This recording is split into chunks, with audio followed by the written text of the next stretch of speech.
ultimate Monday.com tutorial for beginners. Hi guys, welcome back to another video, and in today's video, I'm going to be showing you how you can use Monday.com.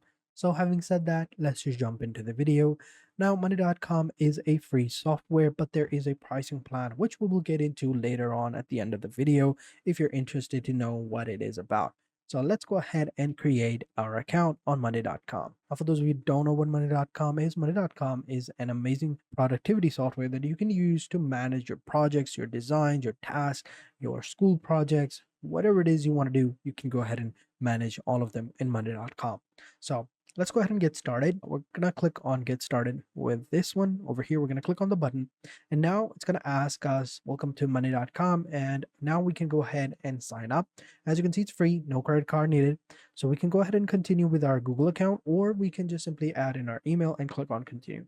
I'm gonna go ahead and click on continue with Google. Now it's gonna ask you some simple surveys, some simple questions. So as you can see, hey there, what brings you here today? So we have work, personal, school, nonprofit. So we can go ahead and select whichever one we want. So we're gonna click on work. And what best describes your current role? So here you can go ahead and select team leader, team member, freelancer, C-level director, whatever it is you want, you can go ahead and select that. So we're gonna go ahead and say we're the team leader, and we're gonna click on continue. And now they're gonna ask you how many people. So we're gonna select only me. If you have more, you can go ahead and do that. How many people work at your company? 1 to 9, and we're gonna click on continue. Now, what would you like to manage first? So we would like to manage operations and product management if you have them, but we're gonna go with, we would like to have project management over here, but I don't see it. So we're going to click on others and click on continue. And here we have task management. This is the one that we want. So we have project management or task management, depends on you which one you want. And then we click on continue. And then one last question, you just go ahead and select whichever one you want. I'll just select YouTube and then click on continue, and we should be good to go. And here you can go ahead and add different emails, and you can invite your team over here or your work buddies, and you can go ahead and work with them as well. But you can do this later. So we're going to click on remind me. And now we can go ahead and get started. And here we can go ahead and create our first project. So here you can go ahead and add the name of your project. So let's say it's Alan's podcast.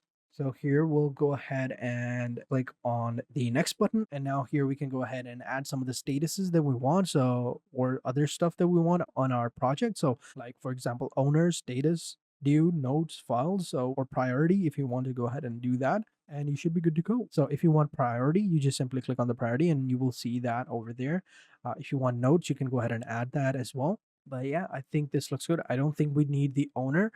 Instead, we'll just go ahead and change the name of owner to assignee so we can see who is assigned to which task. So after that, then just simply click on the next button. And now here we get a preview of the project. So here we can see what type of projects we want. So we have the task overview, task by status, task by owner, or due date and whatnot. And now we can click on next, and now we will select the view. So here we have different views. So we have the table view, which is this one right here, which looks pretty good. Then we have the card view as well. So here you can see the card view. I personally like the card view because it's much more simpler. You can go ahead and see all the tasks. And then you have the Gantt as well, and then you have the Kanban as well. So Kanban is pretty good as well. So you have 3 statuses, and within the status you have your tasks. But yeah, you can choose whichever one you want, but we'll leave it table for now. So then click on next. And now here you go ahead and add the task. So we'll just say podcast with Sarah. And now we have some tasks right here. And after that, we can go ahead and click on get started. And this is how it would look like. So here we go. This is our dashboard. This is our project section. And here we have all our tasks. So right here, you can see we have a get started with a section right here where you can go ahead and click on start. You can create stables and you can go ahead and do all of that. But yeah, I think this is how it looks like. So now all that's left for you to do is go ahead and customize it to your liking. So for example, let's say you want to add more tasks, you just simply click on this button right here. You can add tasks right here. So let's go ahead and say this is going to be podcast with Lee over here. As you can see, it's created, and instead of owner, we can go ahead and change the name to assignee. So we can see who is assigned to which task, and we can see the status over here, the due date. If you want, you can go ahead and move it as well. So we'll go ahead and move the due date section we want.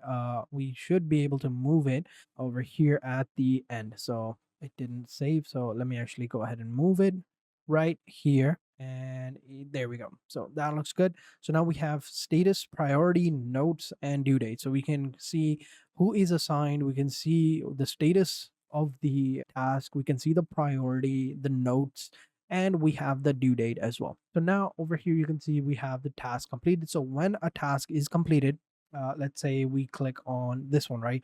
The task is done. So here we have done. And if we click on done, we would manually go ahead and move it right here, right? So let's go ahead and click over here and click on move to group right here, and we select the completed group. There you go. That's how you manually do it, right? You can go ahead and automate this tab by adding automations right here by clicking on the automate button. And here you will have the templates that you can see right here. So when a status changes to something, notify someone. So you can go ahead and do that. When status changes to something, move item to group. So this is the one that we want. So we'll click on use template. So when status right here or priority, we'll go ahead and select status, changes to done, then move the item to the group. So here we have the group. So we'll go ahead and select completed. Now we'll go ahead and click on create automation, and it is live and it is running. So now let me just reload the page just in case if it's not working.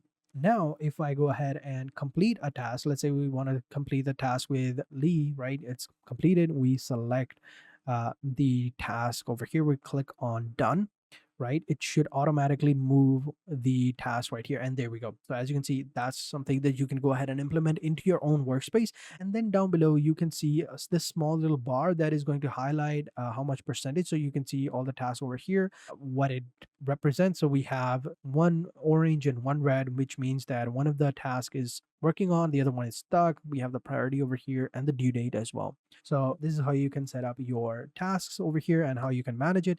If you want to change the view, you just simply click on this plus icon and you can go ahead and select the view from this view gallery. So let's say we want a Kanban view, we click on Kanban, and now we have it right here. So we have done, working on, stuck, and not started yet. So you can see how it looks like. And if you want, you can go ahead and go to the main table as well. If you want to change the view, you can of course click on it. You have the option to sorting, the person, filter, hide, and group as well. Now, if you want to add a new group, you just simply click on a new group right here. And here we'll just say abandon or, scrap or trash, whatever you want. So we'll go ahead and say trash. And the logo for this one, we'll go ahead and go with this maroon color. I don't know if it's red or not, but we'll go with this maroon or pink color, I think. Actually, we'll change it to this one. This is actually pink. I don't like pink. I think it's red. I think it's maroon. I don't know. You can go ahead and change it to whatever you want. So we'll go ahead and go with gray. Now, we can go ahead and implement another one. So for example, we have the statuses, right? We want to change some of the statuses, all right? So we click on any status and we click on edit label. Now here we have different options. So here we have done, we have working on, we have stuck. Instead of stuck, we'll go ahead and say this is trash or abandon, whatever you want. So we'll go ahead and say trash right here and we'll click on apply. So now we have trash. Now let's go ahead and implement another automation. So we click on automate and we're going to click on new automation and we're going to do the exact same thing. When a status changes to something, we're going to click on this one. We're going to select status right here. When changes to trash, then do this, then move the item to a specific group and then you select the group. So we have trash right here. We click on create automation. There we go. So now whenever a project is scraped, or it'll automatically move over here. So we're going to go reload the page to see if it works or not. Of course it's going to work. So here we go, trash, there we go. Let me change the status before. Now we go ahead and click on trash and there we go. And automation is running, boom. So as you can see, this is how it looks like. And if you want to create a whole new project, right? If you come over here onto the left-hand side, you will see you have the project right here. You click on this plus icon, you can add a whole new workspace and you can select which type of workspace you want. So you have dashboard, docs, and whatever. And if you click on dashboard and reporting, this is already set up as to show us all the information from this workspace from the previous one. So you can see in a graph view right here as to how it is doing. So we had 4 tasks, one is in progress, one is in stuck, which is going to be trash, and 2 are completed or uploaded, whatever you want. So basically, this is how you do it. This is how you use monday.com to manage your workload or your business or your projects. Now, if you are wondering how much it costs, so if you click on see plans right here, you can see this is how much it would cost you. So we have the basic, the standard, and the pro. So we have the basic one, which is going to start at $9 per seat per month. And if you go with the annual billing, it's going to cost you $45. But if you go ahead and go with the monthly options right here, go with monthly, you will see the prices increase because you are saving 18% on yearly. So keep that in mind. But yeah, down below, you can see all of the options that you want. So in the free one, you get unlimited free viewers, unlimited items, unlimited boards, 200 plus templates, over 20 columns, iOS and Android application, and you can create a dashboard based on one board, which was the Gantt view that we were doing. So we can create a dashboard for that workspace. Then we have the standard, which is going to be $14 per seat per month. And if you switch to yearly, it's going to be $12 per seat per month, $60 annually. And right here, we can see we get the Gantt view and timeline. So you can see right here, these weren't available in the basic ones. We get calendar view, guest access. We get 250 automations per month. So you can see we don't have any automations in the basic ones, integrations, and create a dashboard that combines 5 boards as well, which is pretty cool. And then you have the current trial, and then you have the pro one, which we are currently using right here, which is going to be $19 per seat per month, $95 per year per annually. And you get private boards, charts, time tracking as well, which is pretty neat. And you get formula columns, automation, over 25,000 automations per month, and you get integrations as well. Now, if you're just someone who wants to use it to manage their stuff, I personally believe the free plan is go to. But if you want to go ahead and get a little bit more, then I would recommend go with the standard one because it gives you automations as well as integrations and gives you more view access as well. So very simple. This is how you do it. This is how you use monday.com. And thank you guys for watching. Hope you guys enjoyed this video. If you did, be sure to hit the like button, subscribe to the channel, and turn on post notifications. And I will catch you guys in the next video. And until then, take care and goodbye.